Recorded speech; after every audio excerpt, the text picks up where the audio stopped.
Hello दोस्तों, आप सभी का आर्यमगढ़ क्लासेस में स्वागत है। दोस्तों, आज हम पढ़ने वाले हैं डिफ्यूज़न के बारे में, जिसका हिंदी का अर्थ होता है प्रसार या कह सकते हैं परासरण। तो हम हिंदी अंग्रेजी दोनों में जानेंगे। आपको बता दें कि डिफ्यूज़न का इम्पोर्टेंट क्या है और हम इसको कैसे स्टडी फॉर्म में यूज़ करते हैं और कितनी ज़्यादा इसकी इम्पोर्टेंस है, इसके बारे में जानेंगे। आप सभी चाय पीते हो, कोल्ड ड्रिंक पीते हो और घर में आपके मम्मी पापा या आप खुद ही पूजा करते हो, पूजा पाठ करते हो, चाहे जो भी धर्म के हो, अगरबत्ती सुलगाते हो या धूप बत्ती, या कह सकते हैं आप सांस लेते हो। इन सब का रोल जो है डिफ्यूज़न में बहुत ज़्यादा होता है। इसके इम्पोर्टेंस की बात करें आपके स्टडी में, आपको बता दें कि अगर आप बायोलॉजी की स्टार्टिंग कर रहे हो, बायोलॉजी पढ़ना, या केमिस्ट्री केमिस्ट्री कहें या फिजिक्स, तीनों में अगर साइंस की स्टार्टिंग कर रहे हो तो आपको डिफ्यूज़न जानना बहुत ही इम्पोर्टेंट है। तो चलिए हम डिफ्यूज़न के बारे में स्टार्ट करते हैं। डिफ्यूज़न, आप एक सिंपल से लाइन याद रखो कि higher concentration to lower concentration, यानी कि अगर दिमाग में आपके ये हमेशा बना हुआ है कि higher diffusion is the moment of particle from higher concentration to lower concentration, ये आप दिमाग में गांठ बैठा लो तो आपको डिफ्यूज़न कभी नहीं भूलेगा। तो आइए एग्जाम्पल के फॉर्मेट में हम समझते हैं डिफ्यूज़न के बारे में। देखिए, ये सबसे पहले आपको ये दिख रहा होगा पिक्चर। आपको बता दें कि अगर हम बात करते हैं एक ड्रॉप, अगर हम इंक का लेते हैं, ड्रॉप ऑफ इंक की बात करें, ये मान लीजिए इंक का ड्रॉप है, और हम ड्रॉप ऑफ वाटर लेते हैं, तो बताइए इसमें गाढ़ा यानी कि कंसंट्रेशन किसकी ज़्यादा होगी, इंक की ज़्यादा होगी कि वाटर की ज़्यादा होगी। ये मान लिया मैंने इंक है, ठीक है, और ये वाला वाटर है, वाटर, ठीक है। तो जाहिर सी बात है आपका आंसर होगा कि इंक का कंसंट्रेशन गाढ़ा होगा, ठीक है। तो आइए हम इसको एग्जाम्पल के फॉर्म में समझते हैं। जैसे कि ये 3 फ्लास्क आपको दिख रहे होंगे, तो यहाँ पे मैंने इंक की 2-3 बूंदें डाल दी हैं, या एक बूंदे डाल दो, ठीक है। तो क्या हुआ, ये पानी में कुछ इस तरीके से फैल गया। अब ये धीरे धीरे क्या होगा कि ये कुछ देरी बाद पूरे फ्लास्क में पानी का जो इंक का है पूरा फैल जाएगा। तो कहने का मतलब है जो इंक जो है हायर कंसंट्रेट थी, यहाँ पे उसकी सांद्रता जो है उच्च थी, और ये उच्च सांद्रता से कहाँ पे गया, निम्न सांद्रता की ओर, या इसकी अंग्रेजी होगी higher concentration to lower concentration. चलिए, अभी भी आपको समझ में नहीं आया होगा, तो हम दूसरे एग्जाम्पल से समझते हैं। जैसे कि बात करें हम, इस फिगर में भी देख सकते हैं आप हैं किस तरीके से जो higher concentration to lower concentration molecules गया है।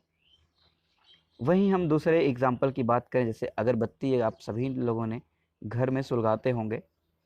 जैसे कि अगर देखिए, ये जो फिगर आपको दिख रहा है, यहाँ पे आप अगरबत्ती सुलगाई और यहाँ पे खड़े हो आप, घर का एक कोना मान लो यहाँ पे खड़े हो, और घर का लास्ट कोना मान लो थोड़ा सा यहाँ पे है, लास्ट एंड मान लो यहाँ पे। तो बताओ किसको ज़्यादा ये अगरबत्ती सुगंध देगी, यानी कि जो यहाँ पे पास वाला इंसान होगा उसको अगरबत्ती ज़्यादा सुगंधित दिखाई देगी उस अपेक्षा यहाँ वाले के। यानी कह सकते हैं कि जो इसकी हवा यानी गैस है वो अधिक सांद्रता से किधर गई, कम सांद्रता की तरफ। तो ये मेरी बातें क्लियर हो रही हैं कि higher concentration to lower concentration.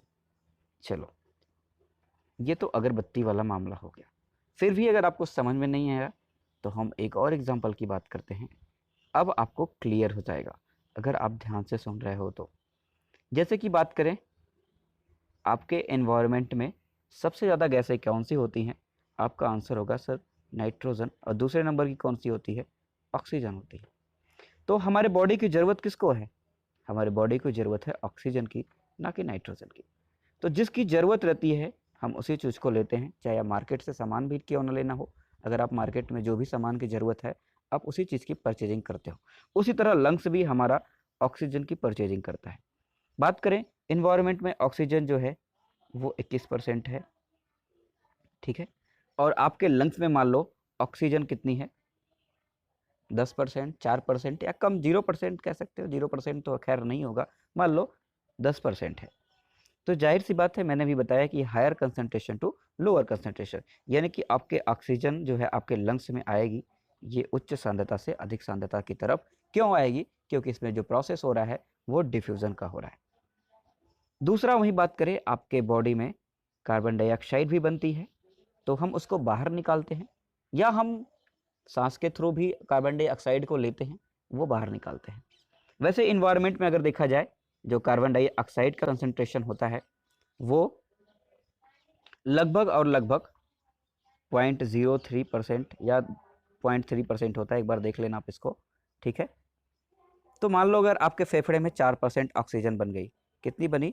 आपके फेफड़े में 4% ऑक्सीजन बनी, और आपको जो इन्वायरमेंट में वो कितनी है? 0.3% ही ऑक्सीजन है। तो यानी कि ये सॉरी कार्बन डाइऑक्साइड है, तो ये कार्बन डाइऑक्साइड कहाँ जाएगी? अधिक सांद्रता से कम सांद्रता की तरफ। यानी कह सकते हैं कि higher concentration to lower concentration, यानी कि सांस लेते हैं या सांस छोड़ते हैं। सांस का लेना यानी कि ऑक्सीजन का अंदर आना, ऑक्सीजन जो हमारे बॉडी में कम है और इन्वायरमेंट में ज़्यादा है, तो इन्वायरमेंट से आपकी जो सांस है वो अंदर आएगी, यानी कि higher concentration to lower concentration. वहीं कार्बन डाइऑक्साइड की बात करें, कार्बन डाइऑक्साइड की मात्रा आपके बॉडी में जब बढ़ जाएगी और इन्वायरमेंट में ऑक्सीजन कम होगा, तो ये भी अधिक सांद्रता से कम सांद्रता की तरफ जाने का प्रयास करेंगे, यानी कि higher concentration to lower concentration. ये तो डिफ्यूजन का सिंपल सा प्रोसेस था। अगर आपको समझ में आ गया हो तो वीडियो को लाइक करना और चैनल को सब्सक्राइब कर लेना, अपने दोस्तों के साथ शेयर करना ताकि उनको भी डिफ्यूजन का टॉपिक क्लियर हो जाए। नेक्स्ट आप कमेंट करना आपको कौन सा टॉपिक समझना है, या डिफ्यूजन में और भी अगर आपको समझ में ना आया हो तो हमें ज़रूर बताना, ठीक है। तो आज के लिए इतना ही, धन्यवाद, जय हिंद।